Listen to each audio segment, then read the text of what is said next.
All right, here's Precalc week 5. We have several lessons Monday, Tuesday, Wednesday, Thursday, and then another quiz on Friday.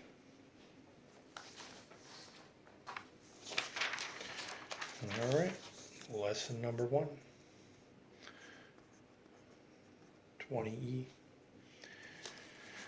We are looking at what are called compound events. Whoops. Compound events. That's where you have more than one event occurring. Let's go to an example. We have 2 blue and 2 green in box X, and we have 1 white and 3 red in box Y.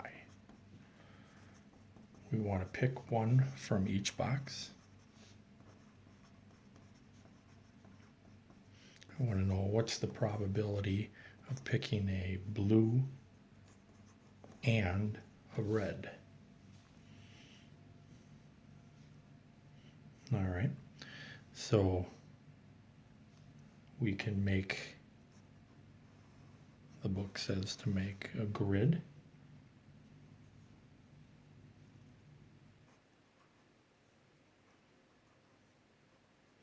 We have, it doesn't matter which one you put on the X and which one you put on the Y. Here's 3 reds and 1 white. There's 2 blues and 2 greens. So we want to find where it's both a blue and a red.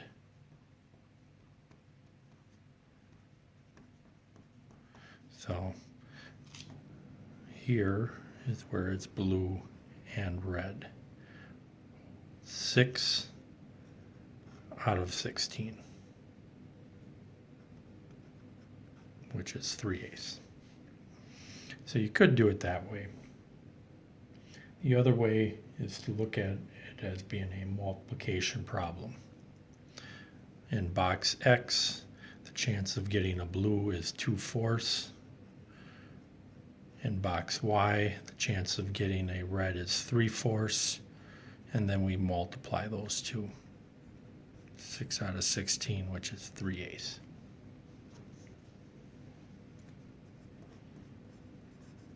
These are called independent events, or this problem that we just did is an independent event because one event does not affect the other.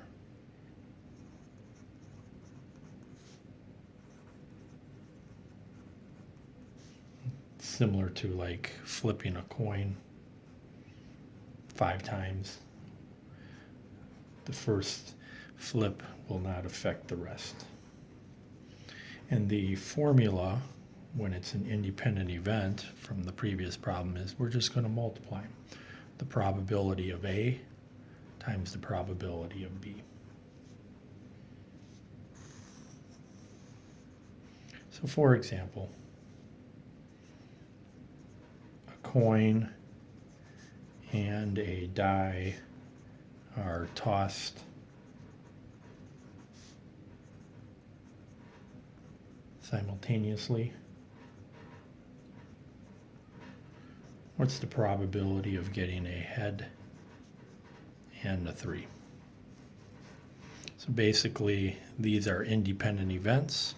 So they're asking the probability of heads times the probability of a 3. The probability of a head would be 1/2. The probability of rolling a 3, again, if it doesn't specify, it's a 6-sided die. There's 1 3 on a die, and we multiply to get 1/12. Dependent events is where one event does affect the other.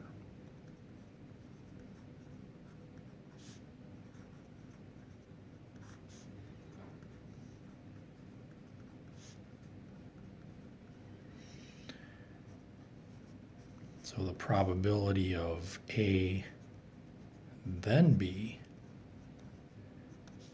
that formula is slightly different. It's the probability of A times, it's not quite the probability of B, it's close. It's the probability of B given A.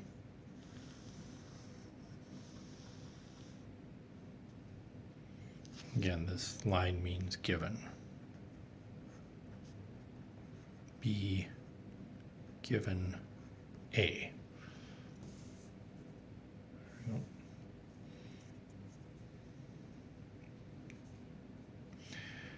All right.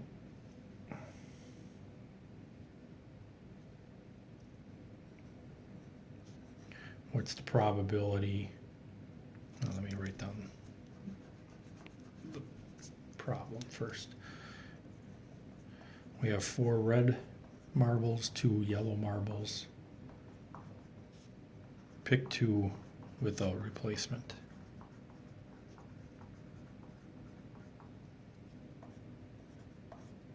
First question, what's the probability of picking red, red? So without replacement means we're not putting it back. So the first pick would be 4 out of 6. There's 6 total.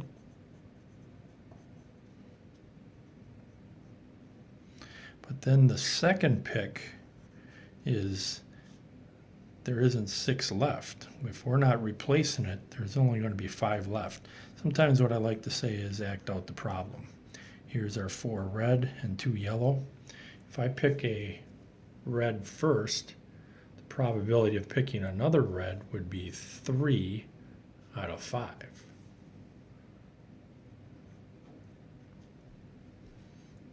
And again, we multiply those to get 12 over 30, which reduces down to 2/5. What's the probability of picking an R first, then a Y?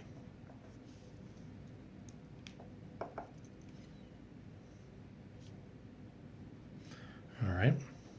So again, picking an R first would be 4 out of 6. So we cover that up. But now the probability of getting a Y is 2 out of 5. Again, we multiply to get 8 over 30, which is 4 over 15. Last example. In a hat, we threw in 20 tickets.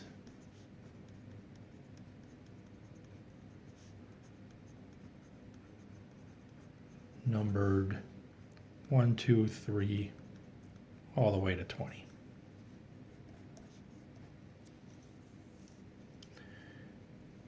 If 3 tickets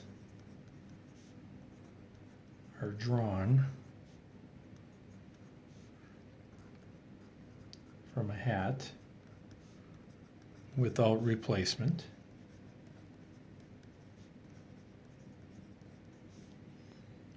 find the probability that they are all prime numbers. Well, we need to know what prime numbers are. So we're going to list all those. That's where they have two factors and only 2. So 1 is not a prime number because it only has 1 factor. So 2 is a prime number because the only factors are 2 times 1. 3, 5, 7, 11, 13, 17, and 19. So that's 1, 2, 3, 4, 5, 6, 7, 8. Therefore, there are 20 numbers, of which 8 are prime. Therefore, the probability of picking 3 primes would be, the first pick would be 8 out of 20. Again, we're multiplying. Now we're not putting it back without replacement. So now the next pick, there's only 19 numbers left. And if I take one of these prime numbers out, there's only 7 left. And then we repeat the process on the third and final pick. Now there's only 18 and only 6 of them. Then we use our calculator. 8 divided by 20 times 7 divided by 19 times 6 divided by 18. And usually I like to give fractions, but it doesn't matter. Or whatever. If I want to make it a fraction, math, enter, enter. And there it is. 14 over 285. We could have given the decimal answer. It doesn't matter. And that's the first section.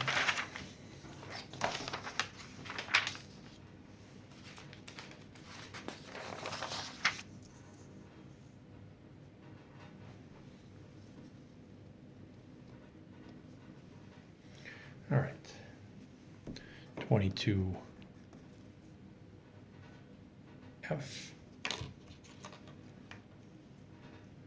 is tree diagrams.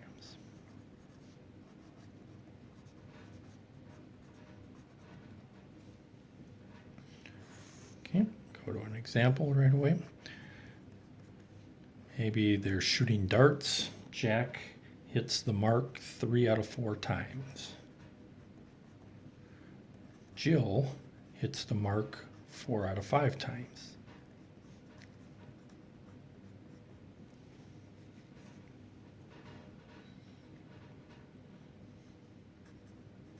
Let's make a tree diagram.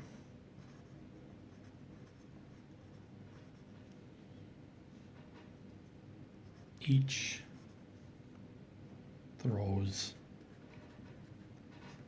1 dart.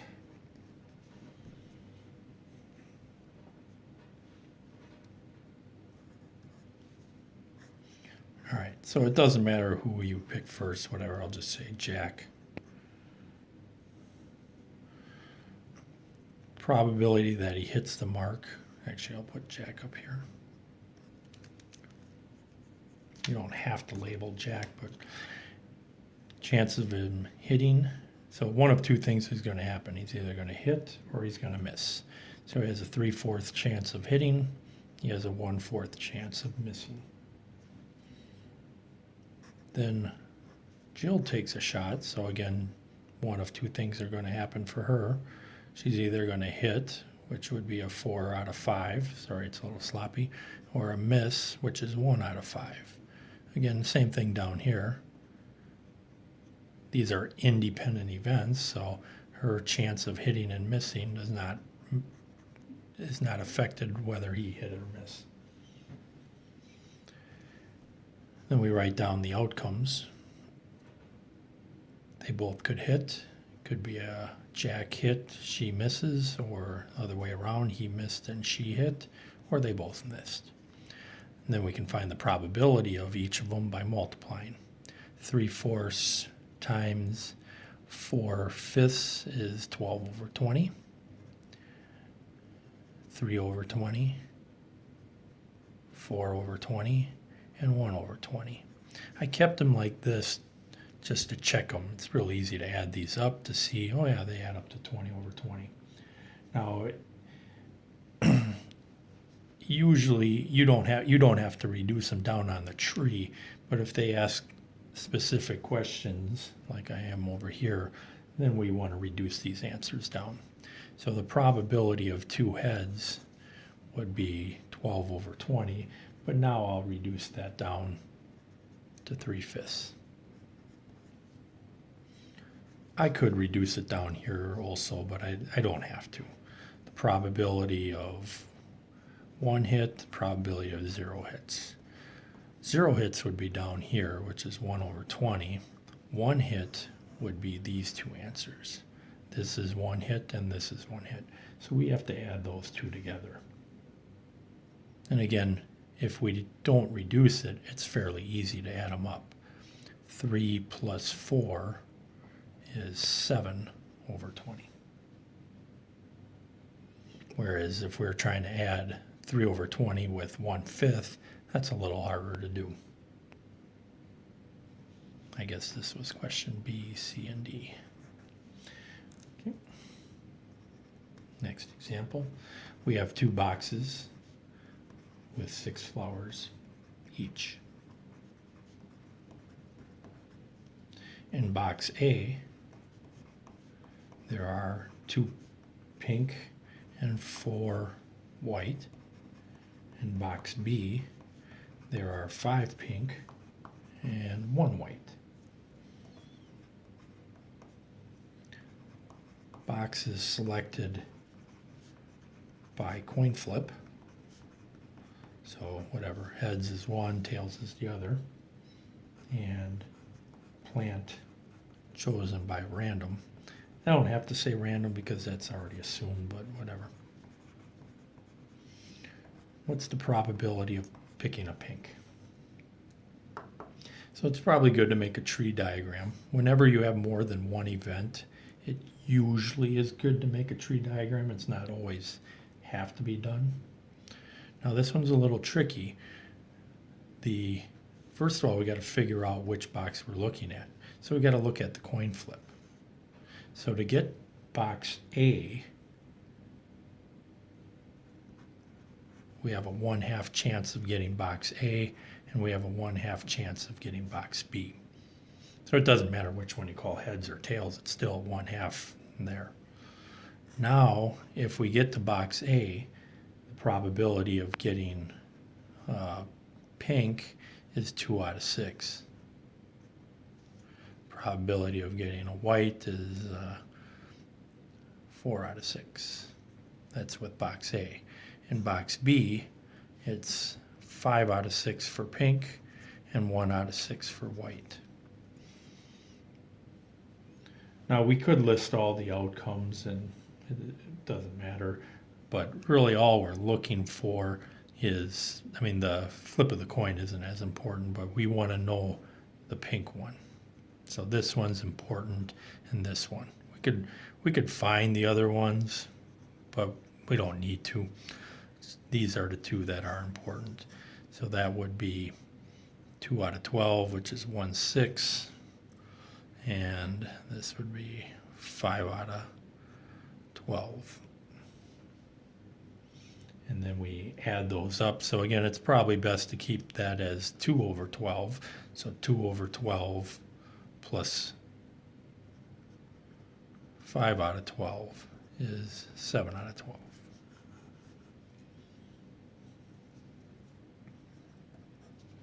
Next example, we have 3 red, 2 blue, 1 yellow.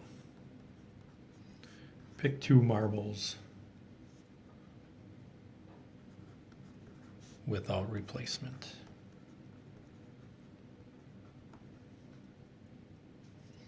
And make a tree.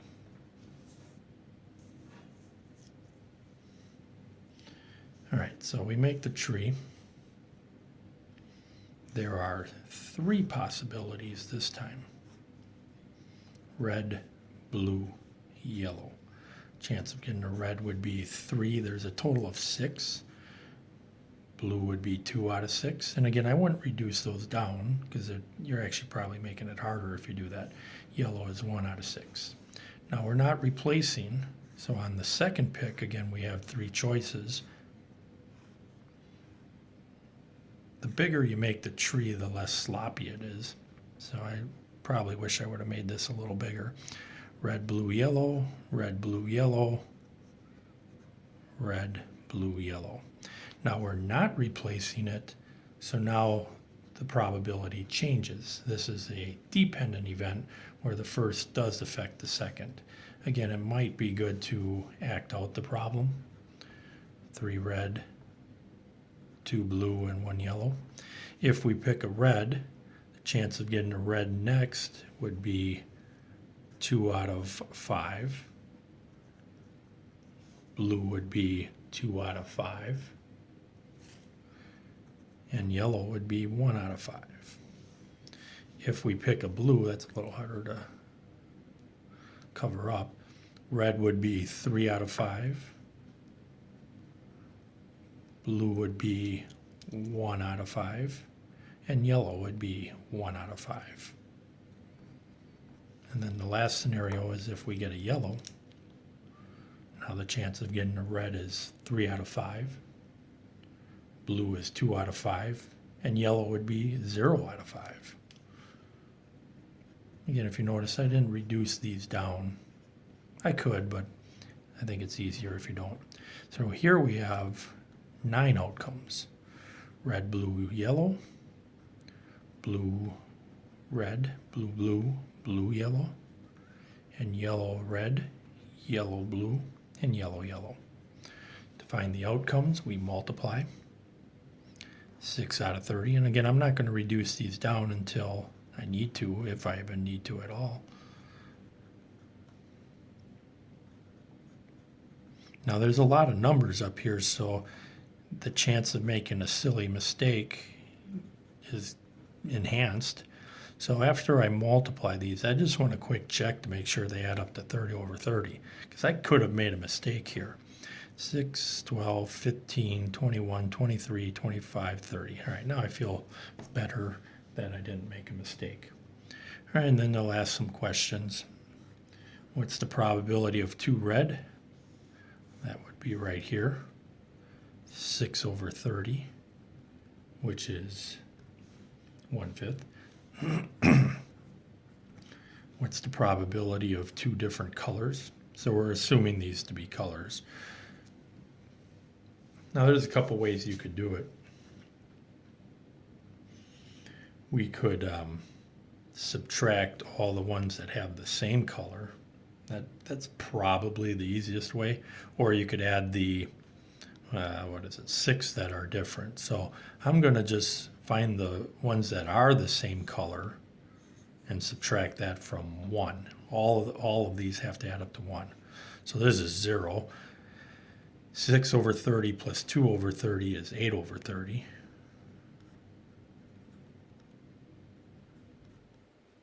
And then we're going to subtract that from 1. You could actually reduce this down if you want to. This is 4 over 15. This is a good time to reduce it down. 4 over 15. And then we're going to subtract that from 1. So that would be 11 over 15.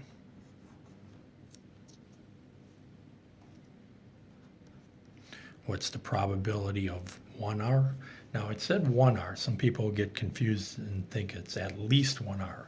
So 1R, this is not 1R, this is 2R. So 1R would be here, here, here, and there. So we want to add those up. So 6 plus 3 plus 6 plus 3. So again, it's a lot easier to add them up when you have a common denominator.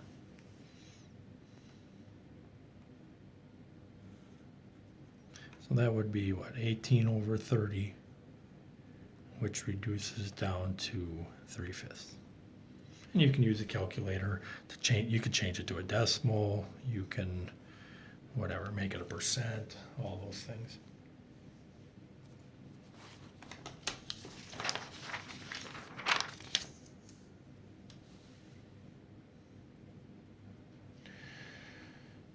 Same problem. I'll just keep this one out. This time we're going to go with replacement. So I'm just kind of copying it over. Pick 2 with replacement. Make a tree, and I'm basically going to ask the same questions. So here was our tree. It's going to look the same. The skeleton's going to be exactly the same, but these numbers are going to change.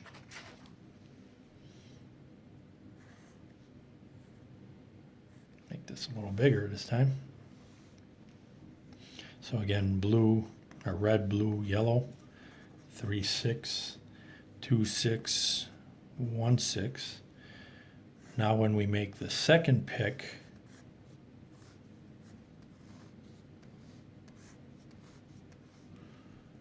again, these are all red, blue, yellow, red, blue, yellow. When we make that second pick, the probability stays the same because we're putting it back. So wherever I see a red, I could put 3, 6 because that will never change.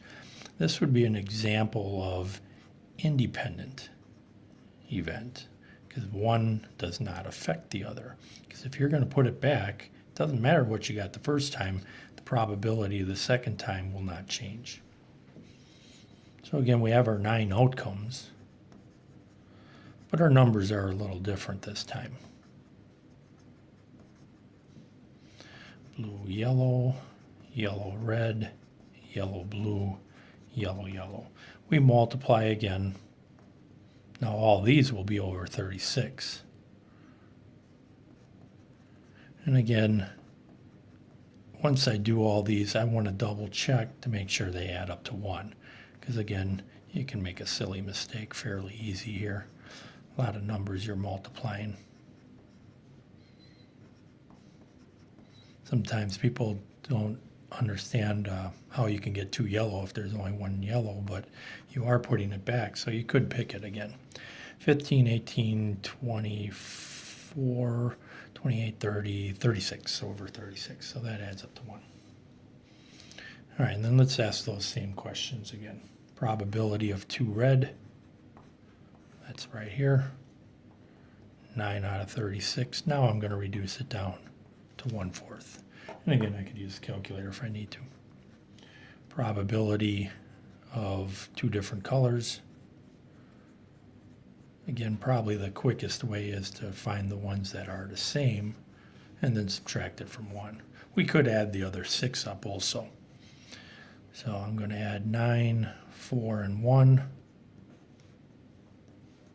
over 36. That's what, 14 over 36, which is 7 over 18. And then we're going to subtract that from 1. So that's 11 out of 18.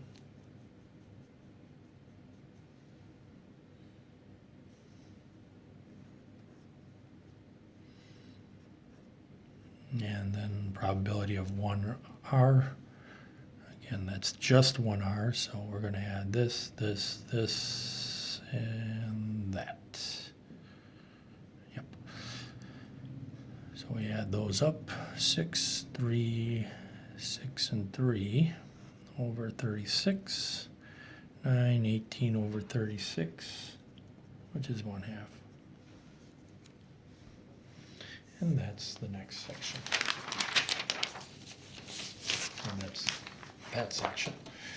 Now let's go on to the next section. Let's see here. 22H. Now we're looking at sets and Venn diagram.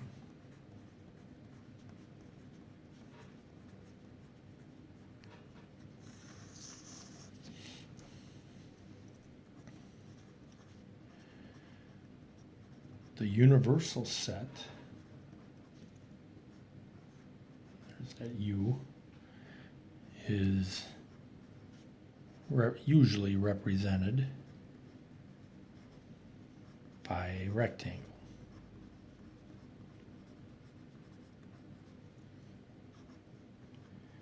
A set within the universal set is usually represented by a circle. If they put a prime symbol on that, that means not A, and not A, or A prime, is the complement of A.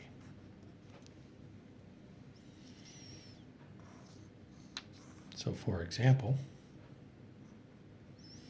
here's our universal set. Here's A. I'll just just shade it in. You don't have to shade it in.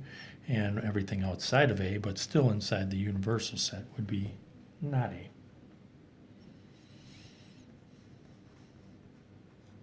If the universal set is the numbers 1, 2, 3, 4, 5, 6, 7,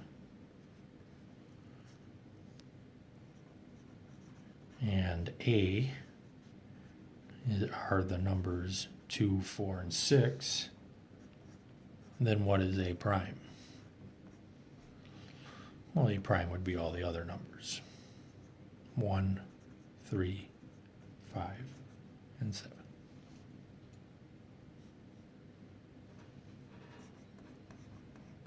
A and B also means the intersection of A and B.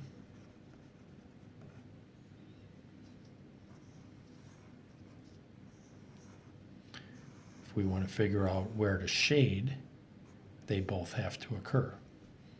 So where is A and B? That would be in the middle.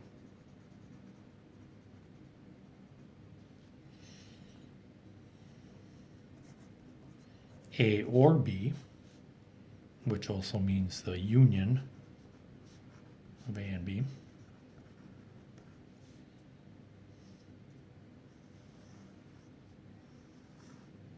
Or means at least one is true. And I like to think of it as treating them like two separate problems. So we want to shade in all of A. Doesn't matter where it goes. And then we want to shade in all of B. So that's A or B. And is 1 out of 4 regions, or would be 3 out of 4 regions.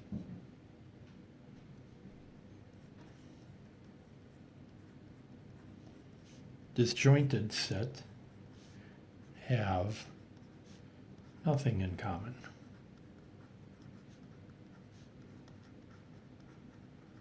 That is also referred to as mutually exclusive.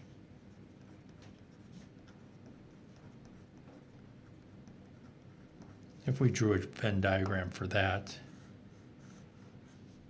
the circles wouldn't intersect. These are mutually exclusive or disjointed.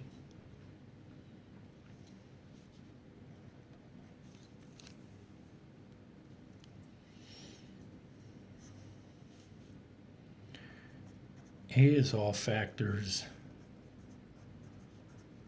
of 24. 1 times 24, 2 times 12, 3 times 8, 4 times 6.